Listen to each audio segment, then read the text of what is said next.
Today's lecture is the second in the series about the central dogma of molecular biology. So remember, our overall goal is going from DNA replication through RNA transcription and translation to make a protein. So things to keep in mind, that overall process, we need to remember that information in terms of protein synthesis works in one direction. So we've already talked about replication, copying DNA. We're talking about DNA being copied into another set of genetically identical DNA. And we know that this happens in the nucleus. Today, we are going to focus on the second part. We're going to focus on transcription, which is shown here in the middle. So we are going to convert or change a portion of DNA into a complementary intermediate RNA molecule. So we're going to take DNA and we are going to end with messenger RNA or mRNA. Next week, we are going to talk about translation, actually making that protein, okay? So we are going to look at 3 different kinds of RNA, but today we're really going to focus on messenger RNA, okay? Messenger RNA is exactly what it sounds like. It serves as a messenger. Messenger RNA goes into the nucleus. It copies just a portion. Transcribe means to write or to copy. It's going to copy a portion of 1/2 of the DNA strand, and then it's going to take that message out of the nucleus as a single strand of RNA. So we will talk about ribosomal RNA and transfer RNA on Monday. So before we watch a short video about the different types of RNA, let's take a look at the structure, okay? So real quick, today's focus is going to be on this single strand of messenger RNA, all right? Ribosomal RNA kind of looks like a blob, and transfer RNA kind of looks like a T or a cross. Okay, so we are going to take a look at some of the differences now between RNA and DNA.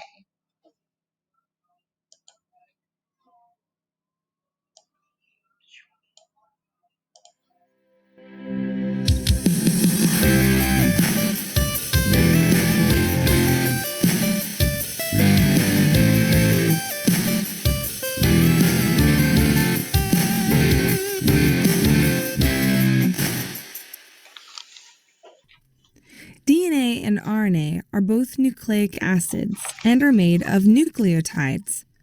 Nucleotides have a phosphate, a sugar, and a base. But the sugars in DNA and RNA are different. DNA is made with deoxyribose, and RNA is made with ribose sugar. This is where they get their names, deoxyribonucleic acid and ribonucleic acid. DNA and RNA also look rather different. DNA is double-stranded, but RNA is only single-stranded. And for the bases, they both use cytosine, guanine, and adenine, but RNA will use uracil and DNA will use thymine. So let's add those. We have our structural descriptions and the 4 different bases. In DNA, adenine forms 2 hydrogen bonds with thymine, and cytosine forms 3 hydrogen bonds with guanine. In RNA, adenine forms 2 hydrogen bonds with uracil, and cytosine and guanine still form 3. DNA is also actually incredibly long, but RNA is comparatively short. There are also 3 different types of RNA. There's messenger RNA, which is used to make a copy of DNA and then can go out of the nucleus. There's ribosomal RNA, which makes up a structural component of ribosomes. And there's transfer RNA, which will bring the correct amino acid in sequence when creating proteins. With RNA, proteins can be built using the code from genes. Genes are segments of DNA that code for a hereditary trait. The section of DNA is copied by mRNA, then built with ribosomes and tRNA in the cytoplasm. Thanks for watching this episode of Teacher's Pet. Okay,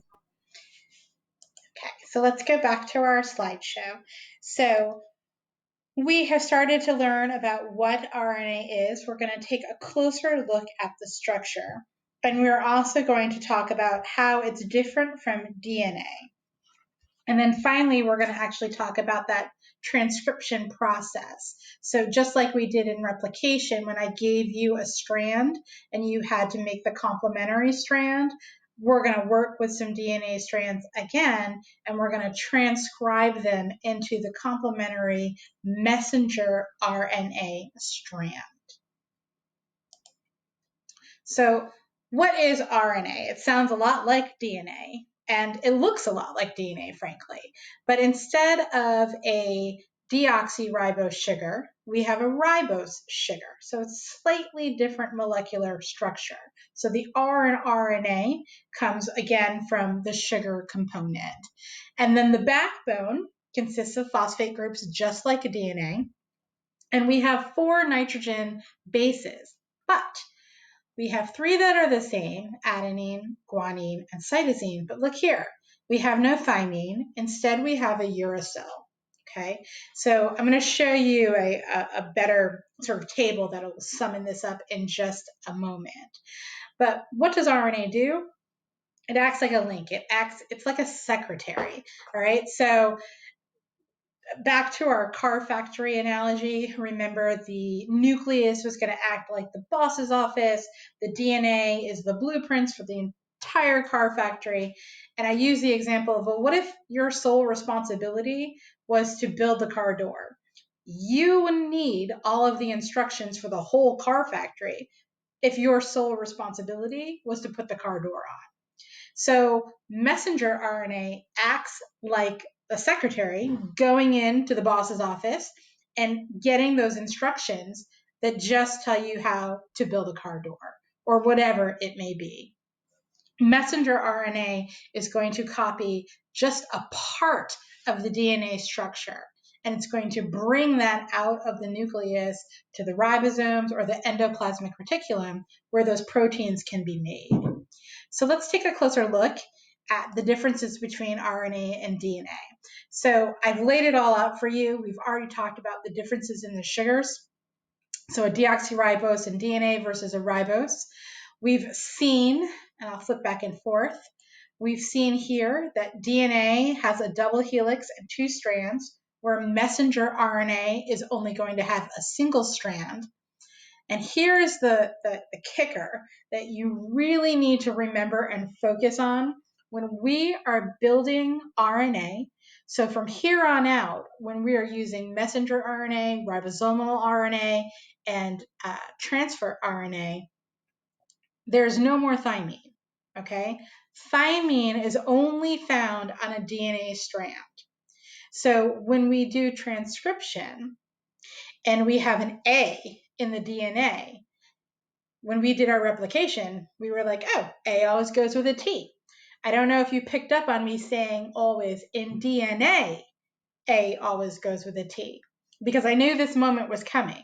In RNA, when you see an A in DNA, its match, its pair is a U. So everywhere where we would have put a T when we're transcribing, we are now going to put a U. Now, that doesn't mean where you see a T in DNA that you don't put an A, you do, okay? So it sounds a little bit confusing, but we're gonna watch a tutorial about it in a moment.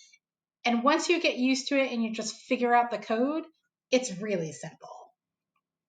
So let's take a closer look at transcription. So remember, transcription is just copying a part of the DNA.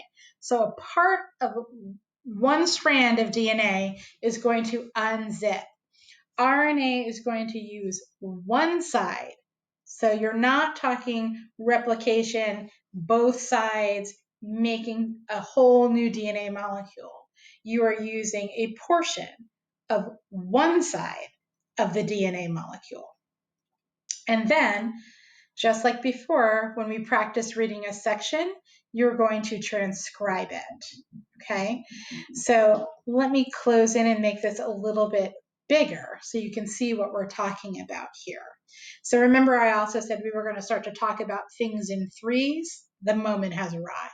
Okay, so in messenger RNA, and from now on, when you have sets of three in RNA, we're going to be talking about codons. Okay, so let's take a look up here. Up on the top, we have DNA. Okay, so look up here. We have GAC in DNA. When we transcribe it, we know that a G and a C, that hasn't changed. Those always pair up together. So when we see a G in DNA, it becomes a C in RNA. But look at the second one. We have an A in DNA. You might be thinking T. No. In RNA, you have a U. Okay, a C goes with a G. But I want to go over to the second one here. We have ACT on top in DNA. Because in DNA, T's exist. Thymine is there. Okay, so the A we know pairs up not with a T, with a U. A C goes with a G. But look up here, T. Look down here, A. That hasn't changed. The only thing that has changed is everywhere you see an A, up here in DNA, when you go down to RNA, its pair is going to be a U. Okay, so we're going to watch a real simple tutorial. It's just going to show that, and it's actually a pretty nice review because it's going to also start with the DNA. So you'll see the DNA replication versus DNA transcription to messenger RNA. Welcome to Mumu Math and Science. In this video, we will practice writing a complementary strand of DNA and also coding from DNA to a strand of messenger RNA. During interphase, DNA makes a copy of itself. Whenever DNA unzips and is a single strand, it needs to make a complementary strand. So let's practice writing these complementary strands. Let's refresh our memory about a strand of DNA. The sides are made of phosphate and the sugar deoxyribose, and then the nucleotides are C for cytosine, G for guanine, T for thymine, and A for adenine. Okay, so here is our very short strand of DNA. Take a moment and write down the complementary strand of this DNA. Okay, so here's what the complementary strand would look like. We would have a T, A, G, G, C, T, A, T, and then finally one last T.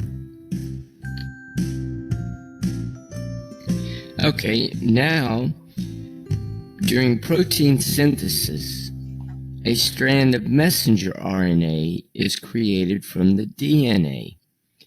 So let's write what the strand of RNA would look like from this strand of DNA. Remember, with messenger RNA, you substitute a uracil for a thymine. So whenever you have adenine, which is represented by the A, instead of writing the T, you write a U for uracil. I hope that helps with coding DNA and RNA. Okay, so let's wrap things up. So you have this slide. So I have already done the DNA portion for you. And what I would like you to do is go ahead and transcribe the messenger RNA strand. So I think I'm going to add something here so that we remember. So remember, there are no T's in messenger RNA. Okay, so keep that in mind when you are transcribing. Here, that's telling you where we're going next. Okay, we have our DNA and we made our messenger RNA, and then we are next going to learn how to make our actual protein. That's what's coming up next. Tomorrow in class, we will have additional practice, just like earlier this week when we had it with replication. The videos are also under my content if you need to watch them again. And that is it for the second lecture.